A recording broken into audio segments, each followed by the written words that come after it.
What the hell did I just watch? This is my review of Natural Born Killers.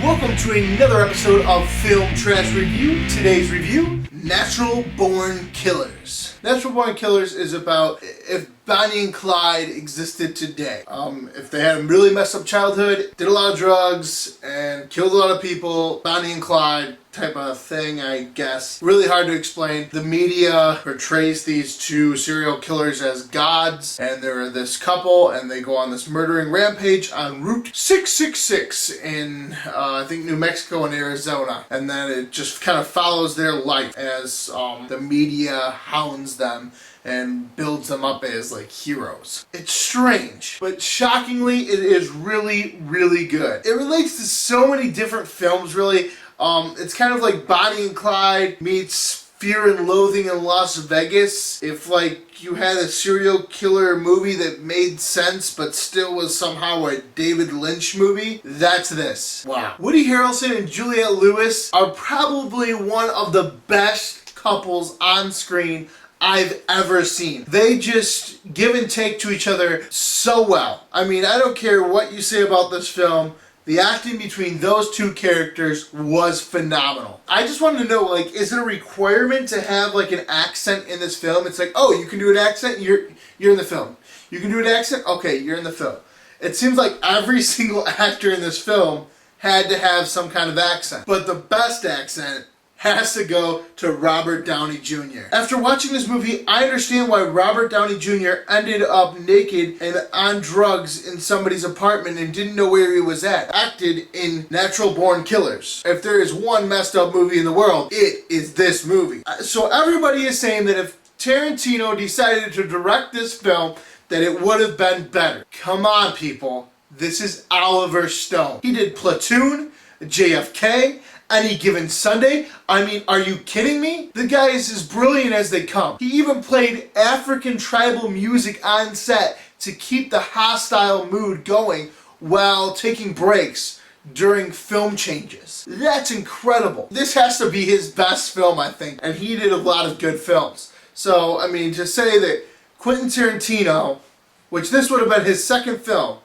coming right off of Reservoir Dogs, that he would have done this better, that's just crazy. Over 4,000 cuts, 11 months of editing, 18 different film formats, different types of film used in this movie, and more than 20 different angles on average per scene. This film is a visual feast of fun. The visuals, nothing can compare. The showing of stock images in the windows while they're inside, and then like in the sky when they're outside, it gives like this focused feeling that they're like trapped inside this area, and that it's like so surreal. It's unbelievable because you feel so confined and you feel trapped with these two sick, messed up characters. The green in this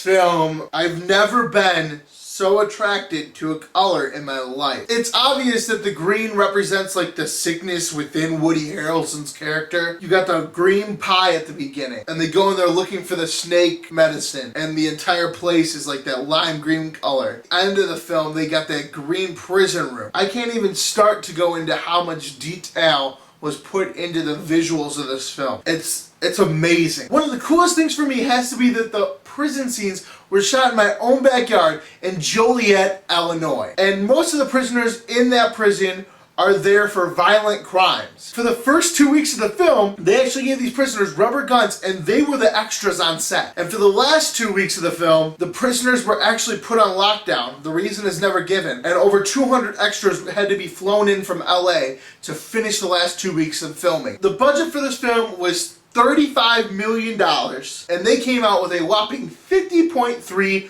million. So it was a success. It was even banned in a lot of places, like Ireland would not show it, and the Film Council tried to get it in their festival about 5 years later, and they still wouldn't let them show this film. So to say that it was banned in certain countries, and yet it still made a $20 million profit, almost doubled, that's a success on the business front for this film. For me, this movie gets a 9 out of 10. Let's break it down. The acting between the two main characters was absolutely phenomenal. They connected in every single scene, connected perfectly. The visuals had so many meanings. Don't discredit Oliver Stone. To say that Quentin Tarantino would have made a better film when the only movie he had made at this point was Reservoir Dogs is just absolutely ridiculous. There's no way he could have done it. It's one of those things that's kind of experimental, it's kind of Eraserhead-ish, David Lynch-ish, but still has that central focused narrative storyline that you can follow. Has so many meanings in it, you can look up so much stuff afterwards, get so many different things from it, and that's why I love this film. This has been my review of Natural Born Killers. You can check out all my other reviews at filmtrashreview.com. Thanks for watching.